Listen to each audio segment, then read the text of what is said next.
Les textes liturgiques du mardi janvier 2022. Première lecture. Lève-toi et reçois le baptême, sois lavé de tes péchés en invoquant le nom de Jésus. Actes des Apôtres 22, 3-16. Lecture du livre des Actes des Apôtres. En ces jours-là, Paul dit au peuple, « Je suis juif, né à Tars en Cilicie, mais élevé ici dans cette ville, où, à l'école de Gamaliel, j'ai reçu une éducation strictement conforme à la loi de nos pères, j'avais pour Dieu une ardeur jalouse, comme vous tous aujourd'hui.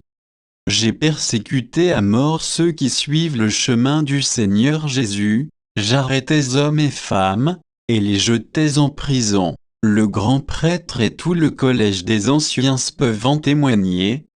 Ces derniers m'avaient donné des lettres pour nos frères de Damas où je me rendais, je devais ramener à Jérusalem, ceux de là-bas, enchaînés, pour qu'ils subissent leur châtiment.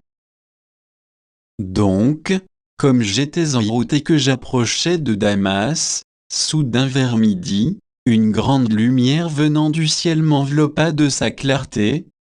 Je tombai sur le sol, et j'entendis une voix me dire, « Saul, Saul, pourquoi me persécuter ?»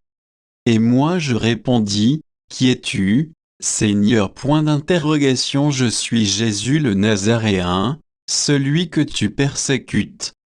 Ceux qui étaient avec moi virent la lumière, mais n'entendirent pas la voix de celui qui me parlait. Alors je dis, « Que dois-je faire, Seigneur ?»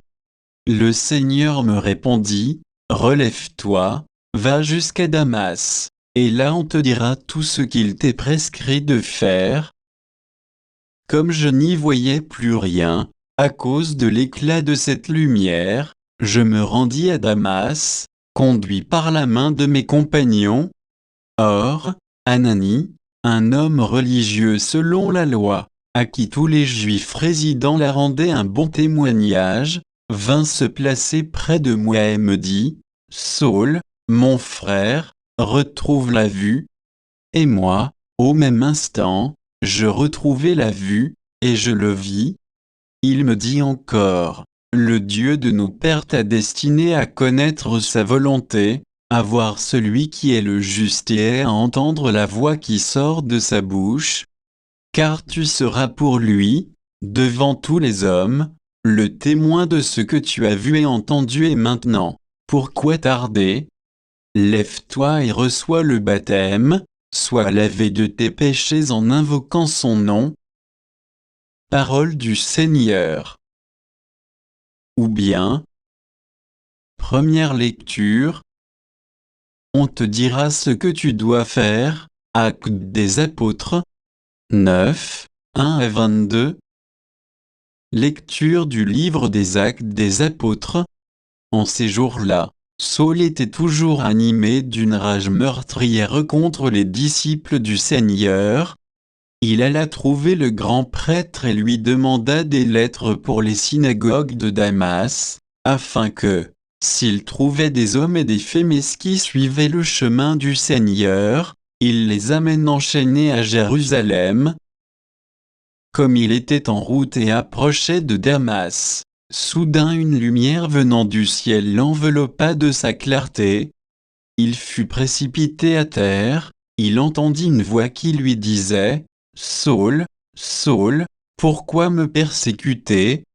Il demanda, « Qui es-tu, Seigneur ?» La voix répondit, « Je suis Jésus, celui que tu persécutes.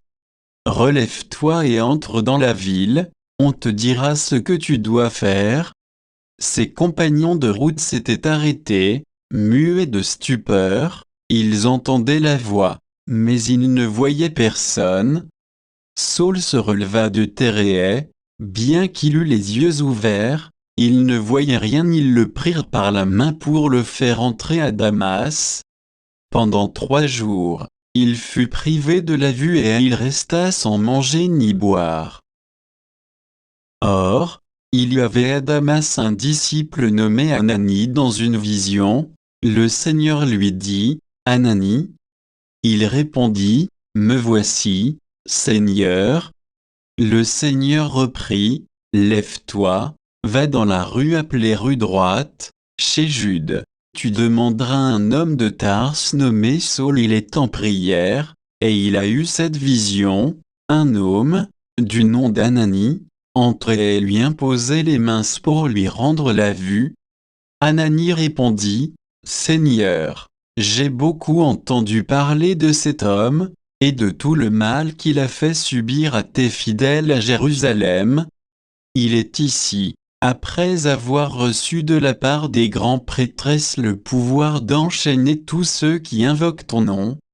Mais le Seigneur lui dit, Va car cet homme est l'instrument que j'ai choisi pour faire parvenir mon nom auprès des nations, des rois et des fils d'Israël. Et moi, je lui montrerai tout ce qu'il lui faudra souffrir pour mon nom. Ananie partit donc et entra dans la maison. Il imposa les mains à Saul, en disant, Saul, mon frère, celui qui m'a envoyé, c'est le Seigneur, c'est Jésus qui t'est apparu sur le chemin par lequel tu venais ainsi, tu vas retrouver la vue, et tu seras rempli d'Esprit Saint. Aussitôt tombèrent de ses yeux comme des écailles, et il retrouva la vue. Il se leva, puis il fut baptisé. Alors il prit de la nourriture et les forces lui revinrent. Il passa quelques jours à Damas avec les disciples et, sans plus attendre, il proclamait Jésus dans les synagogues, affirmant que celui-ci est le Fils de Dieu. Tous ceux qui écoutaient étaient stupéfaits et disaient, N'est-ce pas lui qui, à Jérusalem, s'acharnait contre ceux qui invoquent ce nom-là, et n'est-il pas venu ici afin de les ramener enchaînés chez les grands prêtres? Mais Saul, avec une force de plus en plus grande, réfutait les Juifs qui habitaient Damas, en démontrant que Jésus est le Christ. Parole du Seigneur. Psaume 116, 117, 1, 2. Louez le Seigneur, tous les peuples, fêtez-le, tous les pays. Son amour envers nous s'est montré le plus fort, éternelle est la fidélité du Seigneur. Évangile. Allez dans le monde entier, proclamez l'Évangile, Marc 16, 15 et 18. Évangile de Jésus-Christ selon saint Marc. En ce temps-là, Jésus ressuscité dit aux 11 apôtres, Allez dans le monde entier, proclamez l'Évangile à toute la création. Celui qui croira et sera baptisé sera sauvé, celui qui refusera de croire sera condamné. Voici les signes qui accompagneront ceux qui deviendront croyants. En mon nom, ils expulseront les démons, ils parleront en langue nouvelle, ils prendront des serpents dans leurs mains s'ils boivent un poison mortel, il ne leur fera pas de mal, ils imposeront les mains aux malades, et les malades s'en trouveront bien. Acclamons la parole de Dieu.